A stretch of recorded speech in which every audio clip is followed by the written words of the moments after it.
Helo na, union Dafydd ydw I a dwi'n dysgu cerddoriaeth yn ysgol David Hughes. Bwriad y fideo hwn ydy eich cynorthwyo i ddatblygu sgiliau dadansoddi. Roedd Duke Ellington yn un o'r weinwyr band mwyaf llwyddiannus y byd jazz. Eto i gyd, ni allech ddefnyddio'r technegau hyn i ddadansoddi unrhyw ddarn o feysydd jazz, pop neu theatr gerdd.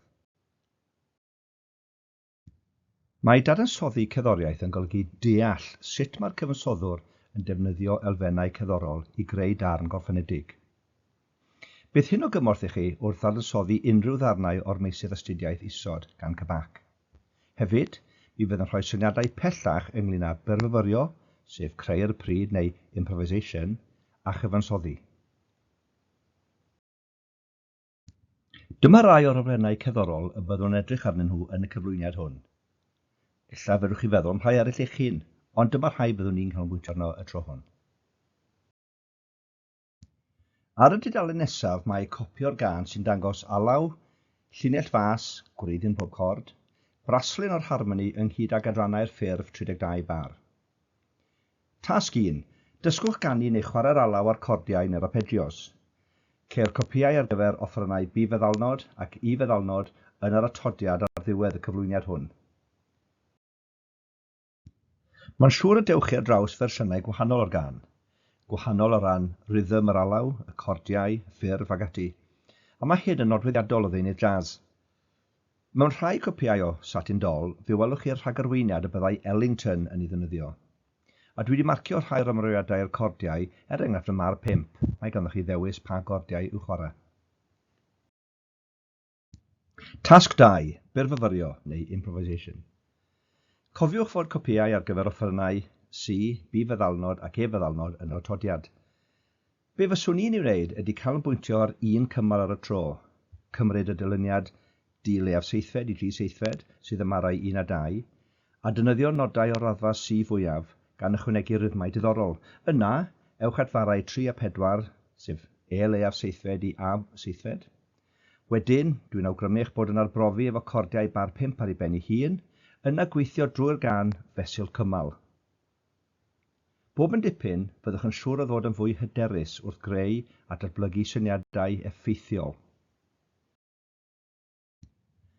Nawr gadewch i ni ddechrau manylu ar rai o'r elfennau cerddorol.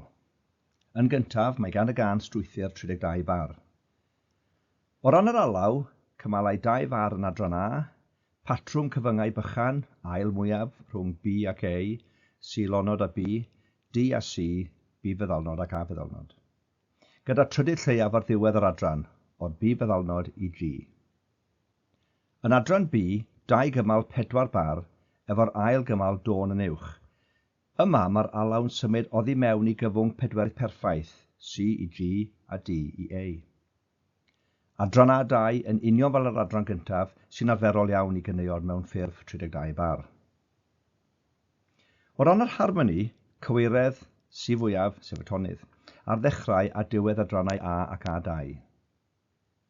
Mae adran A yn ddiddorol, gan ei bod yn cynnwys dilyniadau harmonig 2 i 5 mewn nifer y gyweiriau, heb drawsgywirio yn yr ystyr draddodiadol neu glasurol. Hynny yw, mae'n neidio i'r cord a'r cywiredd newydd.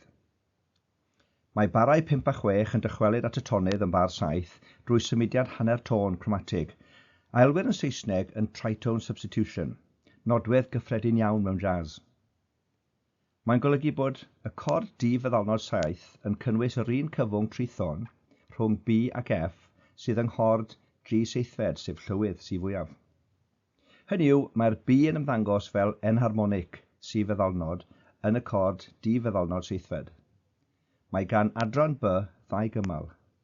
Un cymal 4 bar yn yr is-lywydd, F fwyaf, barau 17 i 20.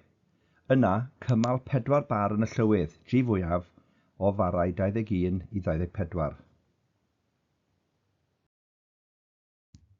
Nawr dechreuwch sylwi ar nodweddion y darn, enghraifft yr offeryniaeth.